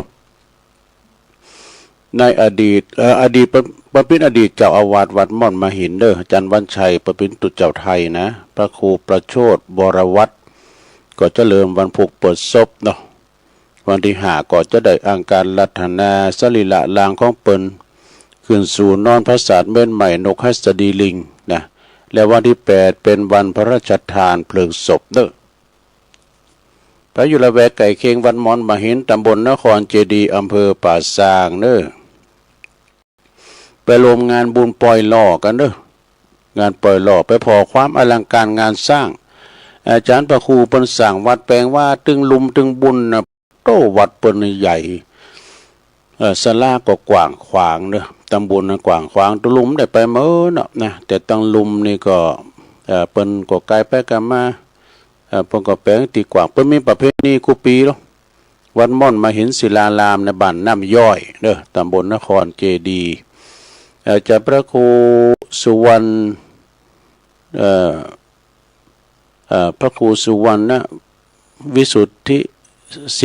ศีลวิสุทธิ์กันเนาะลืมไปพระครูสุวรรณศีลวิสุทธิ์นะตุปีบินเปิดพิจารณาตำบลนครเจดีย์เขต2เนาะวัดสุวรรณวิหารเปิ้นได้ฝากประกาศมาตัวเด้อไปกินไปตานกันเพราะว่าเริ่มลำพุกนะ3ถึง8มีนาเด้อไปโฮมกินหอมตานไปงานปล่อยหล่อไปปูจาผ้าบางสุกุลกาปูจาโลไม่เงินโลไม่คำไปช่วยกันหับสังหรือว่าจะไปเปิดห้องตาลเนี่ยก็เจอเนอะใช่ไหมที่วัดม่อนมหินศิลารามนะครูบาอาจารย์เปิดก่อนนักต่อไปทำงานเนี่ยก็วันที่3เหมือนกันเด้อ3มีนาเนี่ยก็งานประเพณีปูนลืมประกาศไปประเพณีทรงน้ำพระทานแล้วก็ยกยอฟ้าที่วัดพระพระธาตุจอมผอเนาะของหลวงปู่เน้อท่านครูบาดอยพระครูปฏิภาณธรรมทินก็จะมีขึ้นในวันพุธปริยกจอฟ้าด้วยเน้อที่วัดจอมผอนะเวียงป่าเป่าปุ่นเนาะหลวงปู่พระครูปฏิภาณธรรมทินคณะศรัทธาต่างใดมีดังใดปันอาจจะไปกินไปต่างก็เจอเด้อพี่น้องเมืองเป่าเมืองฟางก็ดีหลายตีหลายต่างหลวงปู่นี่มีการไม่งานที่ไหนเปิ้นไปหมดเด้อคืนสีขาวนะทำงานหนึ่งวันที่4เนอะวันที่4นี่ก็เปิ้นจะมีการทอดผ้าป่าสามัคคีปุ้นบุญดอยอินทนนท์บนเด้อวันที่4นะวันที่4มีนาเนี่ยกะเปิ้นว่าถึง4อำเภอบ่ว่าจะเป็นอำเภอจอมต้องอำเภอดอยหล่ออำเภอแม่วางอำเภอแม่แจ่มปิ้นเจ้าภาพเมื่อกันหมดนะเปิ้นก็ปากันปักตุนไปกูวัดไปตอดผ้าป่าสามัคคีเพื่อจะแปลงประธานเจดีย์ของเจ้าฟ้าชายเนาะพระบาทสมเด็จพระวชิรเกล้าเจ้าอยู่หัวเจดีย์ปอเจดีย์แม่ก็มีละนะฉะนั้นก็ในวันที่4เนอะก็ปากันไปรวมทำบุญตอดผ้าป่าสร้างสถูปเจดีย์นะที่วัดที่บุญดอยอินทนนท์บุญบุญดอยอินทนนท์ปากันไปที่4เนอะเริ่มตั้งแต่9 โมงปิ้นตุนไปก็ไปเจ้าให้หน่อยนึงกันเนาะก็จะไปกันหนักหลายโหวัดโหว่าเหมือนกับเป็นปล่อยโลงเนี่ยเนาะไปตานโหวัดโหว่าอีก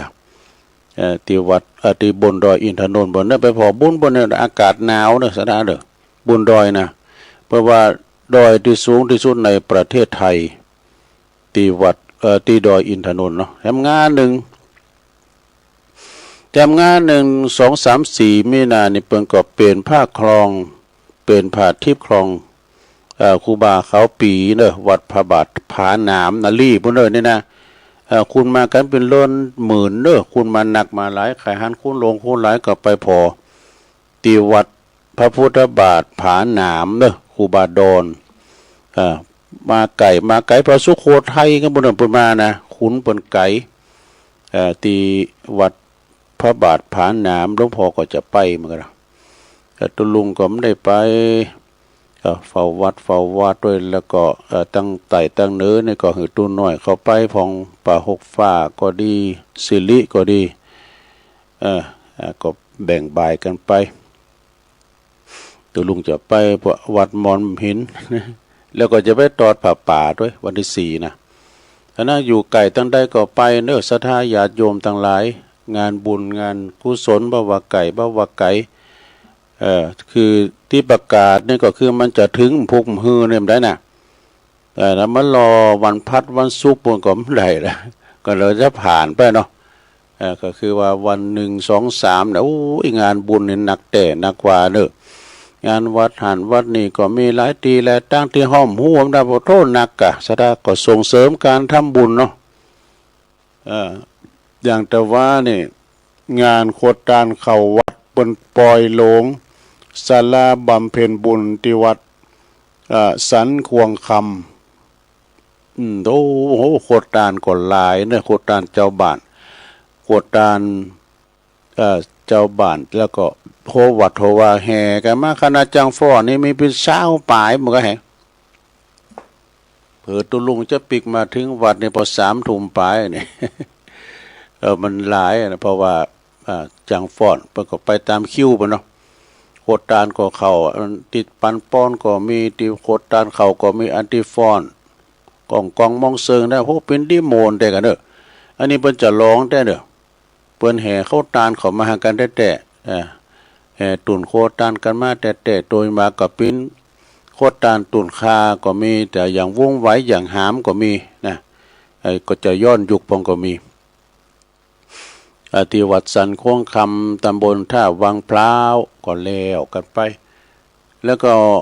ที่ก่อนหน้านั้นก็ที่วัดใหม่น้องห้อยก็แน่นนาเนอะโรพี่น้องไตก็หนักอันนั้นเป็นปล่อยหล